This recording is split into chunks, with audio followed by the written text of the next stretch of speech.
Welcome, Ispisus here, bringing you a short little story. This one's called The Stowaway. It's released to us by Snipehunter and Soulbound Studios.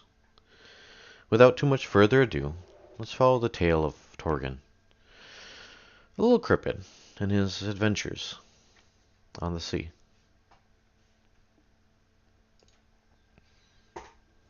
Well, Torgen began slowly. I don't think friends is the right word. I don't really know they were Teresk, for sure. They were a little odd. Something in the eyes, maybe. Torgen sat in an ornate wooden chair. His hands were tied together around its broad back. This was, he realized, the most uncomfortable chair he'd ever rested his rear upon. Funny how that worked. Across an equally fine desk, its edges carved into standing ocean waves, the Baroness sighed in frustration before thrusting herself to standing. In contrast to the appointments of her cabin, down in the hold, the Baroness wore the same simple uniform as her crew. However, where the standard cloak was simple broadcloth, the Baroness's cloak was lined in muslin. The same with her shoes, carefully preserved luscious leather, showing none of the wear and cracking common among the shoes of her sailors. The Baroness didn't put on airs, but she was clearly a creature of comfort. Maybe Torgen could use that. What do you mean they weren't Teresk? Who the damn else would they be? The Baroness practically spat the last word. The thing is, I've heard Croas before, and it wasn't what they were speaking. Torgen sounded calm, but he was drawing his account out, desperate for an angle, a story he could use to save his life. Fine. Set that aside for now. Tell me about them. You say you were their prisoner. How did you come to be in their custody? The Baroness sat down and leaned forward. Torgen was out of time. The only story he had was the truth. Maybe it would be enough. Maybe the Baroness would believe him. At this point, the diminutive cryptid had nothing left to lose. I suppose I'd best start at the beginning, then.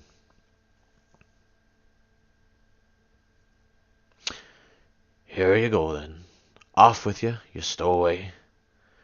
The amused lit in the carter's voice betrayed any attempt of stern reprimand he might have made for Torgen. Shaking his head ruefully, he doffed his cap and motioned to the wooden gatehouse before them. I'll not vouch for you at the gate. You're on your own, he called out as Torgen stepped out of the hay in the cart, brushing himself clean, and tossed a lazy wave at the old man at the head of the cart as he sauntered by. Torgen turned. Hey, uncle. Don't tell me dead, hey? His grin was sheepish. His eyes squinted in a stimulated wince. Are you kidding, Torgen? The old man laughed. He'll be elated to be rid of your trouble, even if it's just for a season. He waved at the gate again. Go on, then. Go fish for your fortune. Torgen wondered at that as he passed through the gates, clutching his pack straps tightly. The guards spared him no more than a bored glance. No need to be vouched at all. Not that Torgen noticed. He chewed his lip, thoughts of his father on his mind. His father didn't hate Torgen. Not really. But to say the old man regarded Torgen with affection would be a stretch of the imagination. His father was fond of saying, You got a foul spirit in you, as he scolded Torgen. But even now, the boy had trouble imagining his father meant it. He just wanted more from Torgin than he was willing to give. But Torgin's uncle probably had the right of it. His father wanted nothing more than to see Torgin take responsibility for himself and leave the home. That had led Torgin to Tidewater Downs, in fact. It was ridiculous on the face of it. The most gregarious of the entire family was his uncle, and Tidewater was as far as he'd ever come to hawk the straw the family sold. Yet here Torgin was, moving slowly through a small crowd on the beach, wooden walk that both kept the mud off the feet and acted as a tiny fishing village. Torgin was making a beeline for the piers that jutted out over the brackish muck into the blue of the harbor beyond the end of the boardwalk. Even with the crowd, Torgin could already see the tall masts and distinct triangular foresails of Tidewater's fishing fleet. As he finally pushed past the idlers and emerged on the wharf proper, he caught his first look at the ships themselves. A gift from the Chancellor, these 7 modified cutters were the seeds which planted the town of Tidewater. Each boat was rigged with a special hole that kept fish alive, and awash in seawater without sinking the boat. It was an innovation they'd heard about in his own town. The village had been founded by decree of the Chancellor, and in exchange for a direct tithe of 1/4 of the fleet's take every season, he had supplied its foundries with the ships. Rumor had it he'd arranged for the land to be sold on the cheap, too. Torgin remembered. That was 16 years ago, before Torgin was born. But the ships seemed to glow in the midday sun, none the worse for wear.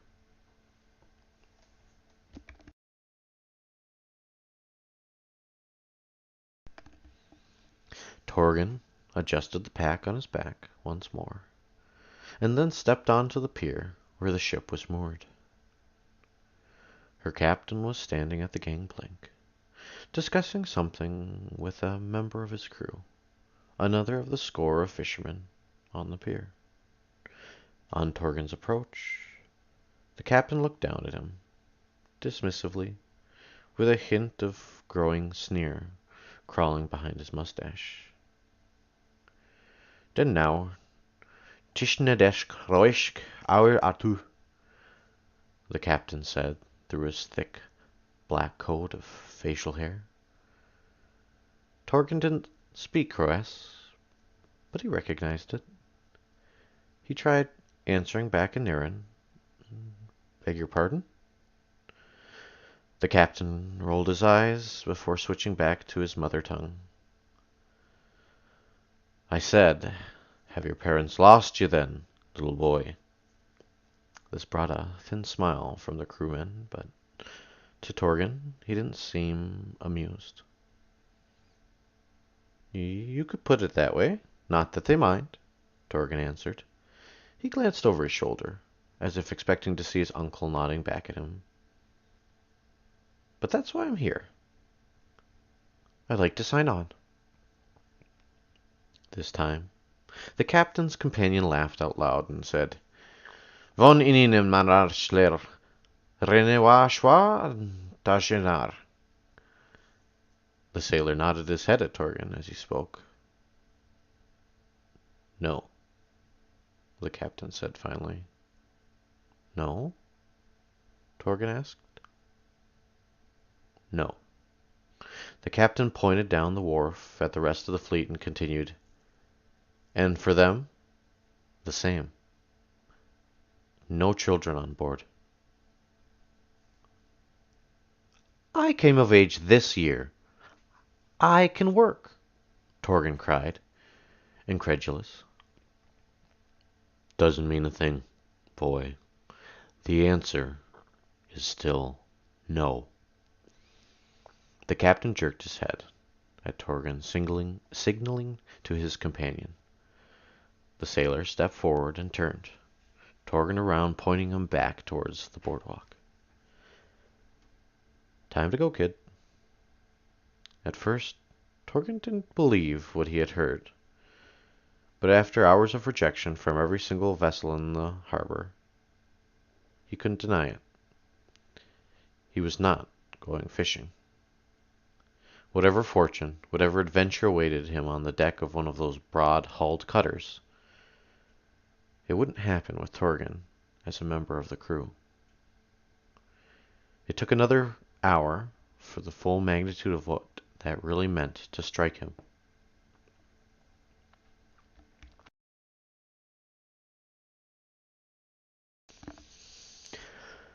Torgen was perched on a stool in the quayside tavern where tidewater sailors spent their coin. He leaned on the edge of the bar that ran the length of the sidewall of the tavern's first floor. He was looking down at the intrinsic wooden floor. It was a series of sweeping arcs of multicolored woods, wedged tightly together with alternating lines of a black hardwood and a polished whitewood that was almost glass-like in its luster. He knew the stilts that held the tavern above the water were just below the floor, but he couldn't see any sign of them. Despite from being made from literally thousands of thin strips and cuts, the floor was essentially seamless, held together more tightly than the circumstances of his life, he thought. Everything had fallen apart. He ran away to find his fortune and failed before the first day's light had faded.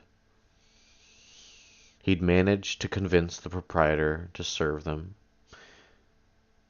and he was enjoying the local brew as he realized he had just spent his last copper oxhard. Well, at least he still had his pack, he thought. The goods inside were meant to last him a trip out to sea and back. They might not secure him a future, but they'd pay for a room at the inn for a few days, and he could figure out what he was going to do in the meantime. Maybe he could sign on with the trader? He smiled at the thought and shrugged his shoulders, which caused the very same pack he had just considered to slide off his narrow frame. He leaned back and brought a hand up over his head to grab the top of the pack and lift it onto his shoulders before it fell. But he never got there. Instead, something solid blocked his hand. Something furry? Torgen leaned back to see what had blocked his hand and beheld the shaggy dark fur coat of a traveler's hooded cloak, his blocked hand still resting weakly against it. The traveler was tall and nearly as broad. From within his hood sprouted a veritable explosion of reddish-brown hair, its ends loosely tied in place around a glass bead that drew it downward from his chin. The lanterns of the tavern caught the traveler's eyes oddly, making them seem to shine as they threw back the light cast at them. Torgen quickly let go of the cloak and straightened up as he turned to the traveler. "Oh, I didn't see you there," Torgen said in Aaron. "Trudral," the traveler said. His displeasure, like his resonant voice, was dark. He looked at Torgen for a moment longer, then simply turned and weaved his way through the main floor towards a table in the corner. He joined a group already there. 5 more, built like the traveler, and 3 locals whose sharp, ridged teeth gave them away even from where Torgen sat. The traveler was Brudvir. He had to be, but it made no sense to Torgen. They were a long way from the home. His uncle had traded with the Brudvir once, when he was younger. He called them brutes, and he refused to talk about how they ate. But he also returned with his prized possession. a wooden cudgel, its head carved into a wolf's snarling face. His uncle spoke of returning at least once a year, so he never did. The pelts they wore disgusted Torgin. He couldn't imagine wearing them. The musty smell, the constant reminder that you were wearing the skin of another being. He found the whole idea morbid. But all the same, these six didn't seem like wild things. They spoke quietly with the rest of their group in that thick, shifting language of theirs, their backs to the rest of the tavern. Each was a mountain of that black-brown fur. Bear, Torgin realized. He wondered if they had hunted those bears or took the pelts from the fallen. He'd heard stories of their savagery, but all their fairs would amount to quite a lot of killing. As he watched, he couldn't help wondering what they were doing here again. How did they get here? A boat, certainly, but not one of the fleet. Maybe it was the drink clouding ahead that not really meant for longer-term planning in the first place. For all of his blunder, Torgin had little experience with spirits. Or maybe it was simply his mind hoping to salvage something from the ruins of his day. Whatever crazy notion it was, something planted the seed in his mind. Something made Torgin speculate wildly. They were broodfear. They were strangers. They were drinking and eating well. Clearly, he realized, they were raiders. Raiders with treasure. If Torgin couldn't find his fortune fishing, maybe he could find it another way. It would no doubt surprise his father to see a scant few days later with a fortune in broodfear loot in his pack. Without stopping to evaluate his plan, he hopped off the stool and made for the exit. The stars were finally out as cooling wind from off the harbor blew to the narrow, elevated boardwalks between the structures. Most of Tidewater was raised well off the waterline. Sloped roofs whose narrow profile presented to the harbor to cut through the wind were nearly impossible to see from the bottom of the ramps that led down to the quay and the piers that made up Tidewater's wharf. That meant that anyone looking down to the docks from the tavern would have a hard time seeing someone until they were out on one of those piers. This might work, he thought.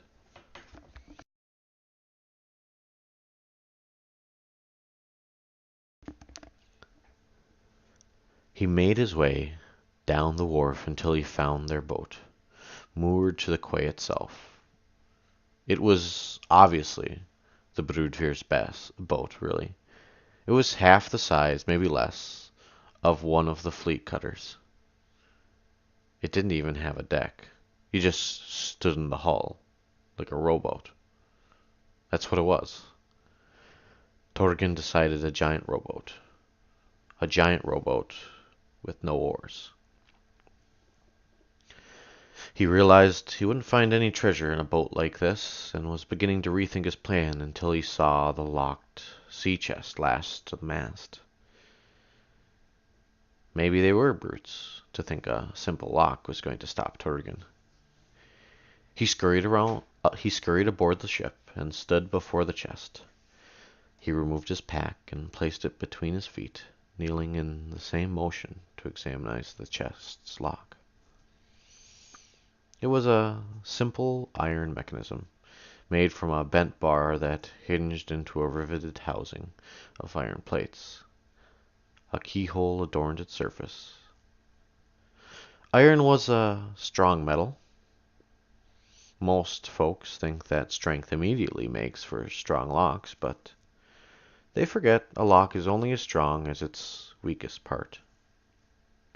He reached into his pack and pulled out a silk bundle wrapped with a cord of matching green silk before working free the cord and unrolling the pouch at his knee.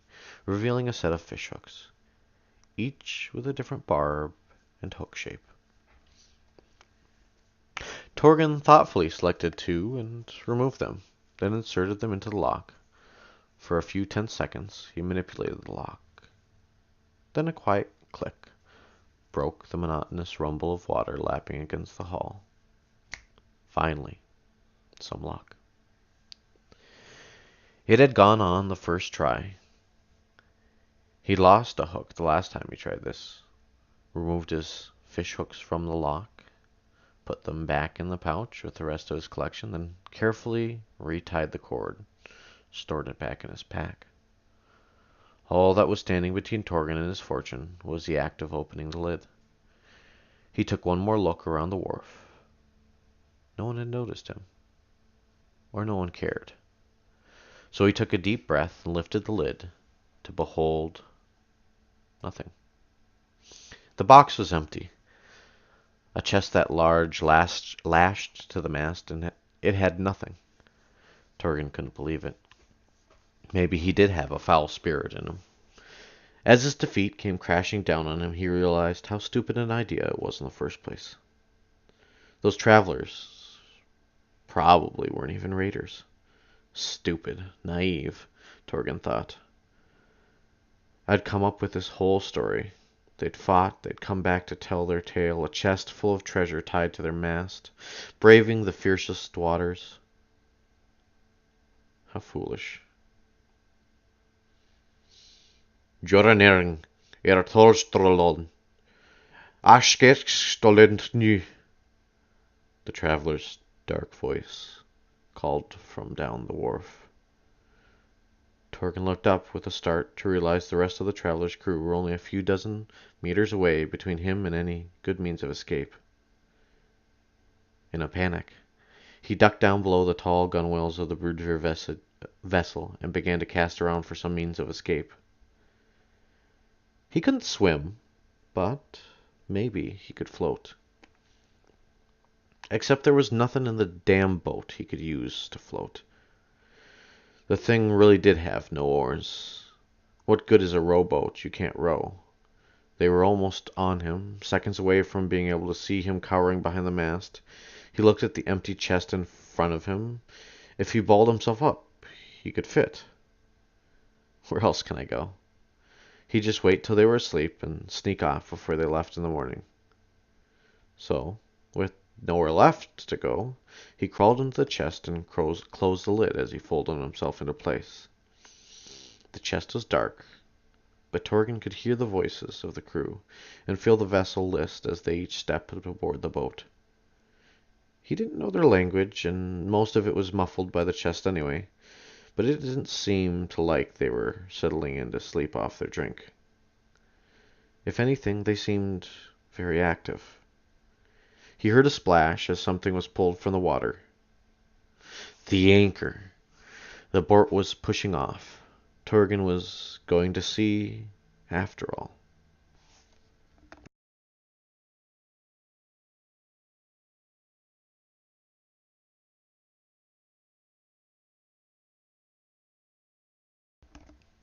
Torgen lost track of time. Cramped up in that box as the crew maneuvered the ship, he began to wonder for the first time if he was going to survive. He could die out there, in this box, before anyone even knew he was there. He could die if they did discover him. Torgen was having a hard time of imagining a scenario where he lived, in fact. He dare not expose himself. He was like a rodent he had once seen that had been rooted out by a foxlot that had wandered onto the farm.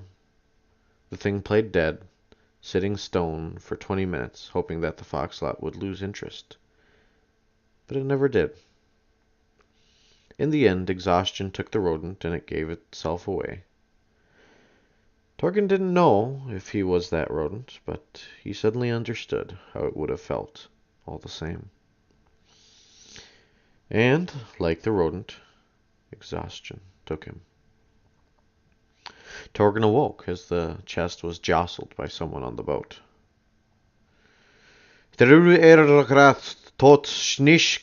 Rotite te toch farvad. The chest rocked again. Tat narrit nin raudklech. Dat ain't earflix. Neingen asteich. The lid of the chest opened, and Torgin found himself looking up into the amber eyes of the traveler he'd seen in the tavern. The Broodveer. Without the traveler's fur coat, Torgin could see the Broodveer's face for the first time. He wore that explosion of a beard on his chin, and his mustache was parted into braided locks that spilled off the edges of his lips into two small ropes, each capped by another glass bead. He snarled down at Torgin, reaching down to lift him from the chest with one colossal hand. Through that stick, stray ödir ötut. The traveler held Torgin by the straps of his pack, easily holding them in one clenching fist that drew them taut against Torgin's clothes, locking him in place. Thrir veerlat resendrik. Dash detchel vat irinded fremen eigrert. He hauled Torgin over the port side of the boat and lifted him over the gunwale. Railhead brod ven gret rarand tut devry. From Torgin's right came another voice. Attached to a smaller version of the traveler, this one with a short-cropped beard of rusty red. Reichert, brod al Kargen. He laughed, and his companions laughed and cheered his suggestion. Torgin didn't know what was said, but he knew he didn't like their reaction to it. I don't suppose you'll give me a chance to explain. Torgin raised his eyebrows as he asked. He didn't even know if they understood Nerden. From the look on the traveler's face, he figured not. They really were a long way from home. Easy there, friend, he continued in a soothing tone. Let's be reasonable here. Torgin motioned to the deck. Just put me back and let's figure something out, eh? The tall Broodveer's eyes narrowed as he considered what to do with Torgin. Finally, he grunted as he lifted Torgin back inside the boat and dropped him to the deck. My gratitude, friend, Torgin looked on hopefully. Does this mean that we're reconciled? He turned to look back at what he expected to be the shore, but found that there was no shore visible on the horizon. At all. Redrak Hebrod Jora Ningar al rest. Even as he spoke, the traveler was pulling his pack from Torgin's back. Narthe Chairin Frei Vi Frevar Fotich in Vin vo Akrendien. He spilled the contents of Torgin's pack to the deck. A coil of woven rope, a silk pouch that once held Torgin's savings, the hooks and a wheel of cheese, the sum total of his possessions save for the clothes he wore. The silk was worth a few dozen oxhards, and the cheese was pretty good, Torgin thought. The traveler, the one he'd heard called Farvard, grunted in disappointment. He picked up Torgin's bag of hooks, opened it, expecting a treasure, and grunted once more when he saw the collection of metal wires twisted for fishing. Reichre thrin vir rock favrad. Deerd snirch gedend neng vijf verbrud. Eilich eris. This from a thin Turesk manning the tiller at the stern of the boat, wearing a tight scowl. I'm happy to share. Torgin began offering a tentative smile as he motioned to the cheese wheel. It's from the family farm. Try it. Try it. He moved as if to pick up the cheese, and Farvard immediately grabbed him by the shoulders and pushed him back to the deck, leaving Torgin on his knees. All right. Keep it then. Consider it a gift. Farvard picked up the rope, and advancing on Torgin. Before he could react, the mountain of Broodveer had him lashed to the mast next to that damned chest.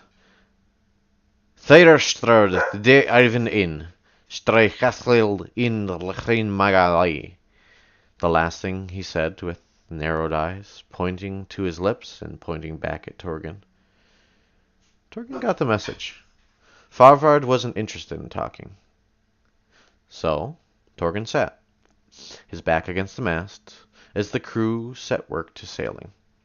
Torgen had no idea where they were, but any time he tried to talk, to ask, one of the broodfear would shout or bark at him until he shut his own mouth. They weren't interested in getting to know him. Once Torgen had learned to keep his mouth shut, the boat had fallen into a quiet rhythm. They rode the wind, hauling on the sail whenever they maneuvered, or the wind shifted. It went on this way for most of the day, when the coast finally crawled back onto the horizon. The sky was a deep violet, even though it was still shot through the light of a sinking sun. The sky was dark enough even for Torgen to see the lights from a settlement on the coast, twinkling in the shifting, shimmering air. He began to hope that he'd be back on dry land soon, but the Teresk at the tiller cursed, once again wearing a tight scowl as he pointed back off to port. Torgen turned to look. There was a sail on the horizon, black and yellow with a splash of red at its center. At this distance, Torgen couldn't be sure, but he figured he was looking at the heraldry of the Baroness. The black field bearing the yellow shield with the emblem of a red bird. Torgen had never met the Baroness, but he'd heard of her. The Chancellor had awarded her the title, not because of her noble heritage or even her record as a soldier, but because of her efficacy as a pirate in her youth. She was a scourge on the water before the Chancellor had turned her to his side. Now she ruled from her fortress, atop a pile of the Chancellor's gold, the life's ambition of any pirate. A letter of marque in one hand and the keys to the coffers in the other, she was as lethal as ever. But now she was the bane of any would-be pirate in the region. Behind her on the horizon, dark clouds roiled and flashed purple-blue arcs of lightning. Still cursing, the Teresk, whom Torgen had decided his name was Scowl, turned the boat, pivoting the little raiding ship away from the shore. Torgen looked back, curious to see if the Baroness would turn to follow. Almost immediately, the ship on the horizon trimmed its sails and turned. It seemed to grow larger even as he watched. It was practically flying towards them, driven by the leading edge of the storm. Farvard? Scowl asked, worried. Dram dat. Hilfrind dil lot der dat. Brod neer tot fei nogish transchlelk. Favard pointed to another of the broodfear.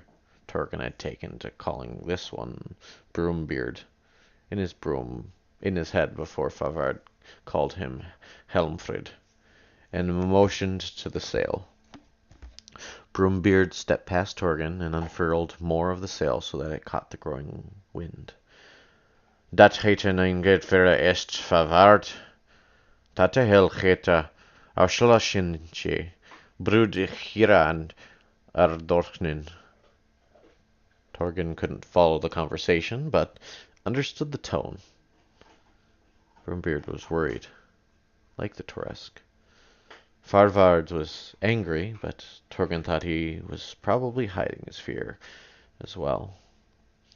They hadn't expected the Baroness any more than they had expected to find Torgen in their chest. They spent more than an hour trying to elude the Baroness, but, like the growing storm that drove her ship forward across white-capped waves, there was no avoiding her.